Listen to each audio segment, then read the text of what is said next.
Welcome back, friends. Emerging markets have been on a tear, rising rapidly as investor concerns over the US China trade talks begin to fade and new hopes of optimism arise all over the world. Emerging markets have been the biggest beneficiaries so far, but rising social unrest in many parts of the emerging world are definitely going to put a spanner in the works. Look at Argentina, look at Egypt, look at Hong Kong, and now India. Social unrest is beginning to gather pace in each part of this world. Whether it is income inequality or a fight against corruption, the more the people are revolting against the government, the more the economic damage they are causing to their respective countries and economies. GDP growth and retail sales have, for example, fallen in Hong Kong sharply. The demonstrations have now entered the sixth month and is expected to continue even further in Hong Kong. What happens in Hong Kong is also there in many other parts of the world.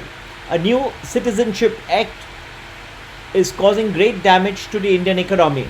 There have been severe protests in many parts of the country, and great agitations are building up with students' anger vented and many parts of India impacted.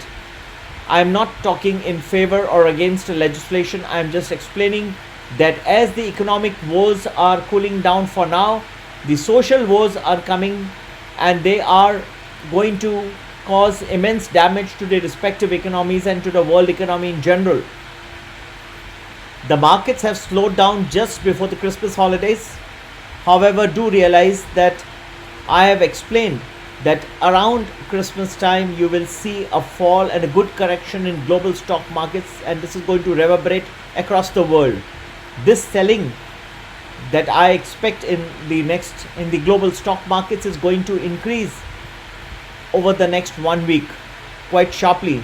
Especially Monday should be a difficult day, and even thereafter most of the week should see most global stock markets in a sea of red. Please, I have explained many times that whenever you try to buy into a stock, buy when things are in negative territory, and whenever you sell much before the stocks are anticipated to enter into a negative zone.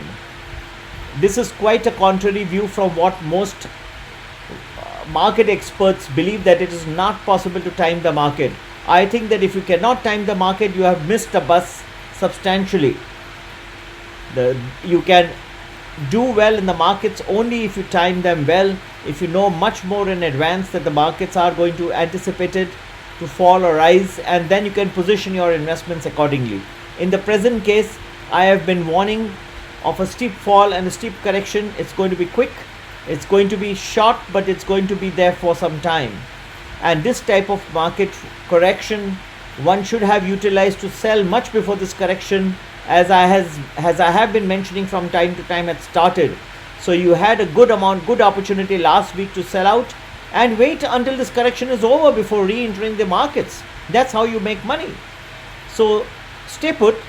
More red should be expected on Monday and thereafter into the next week. And once the dust has settled and the correction has ceased or has stopped, that would be a great entry point to enter the stock markets once again.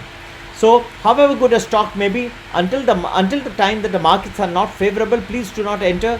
Please do not spoil your hard-earned money. You may end up losing 10-20% right away, and that's a good amount of advantage. Don't go by the silly thinking that markets cannot be timed. Markets are possible to be timed. You may not be 100% fine, but if you can be good 90-95%, that gives you a tremendous advantage, an alpha factor, a beta factor, and that is exactly what you need in stock markets today. Happy investing. Take care. Bye-bye.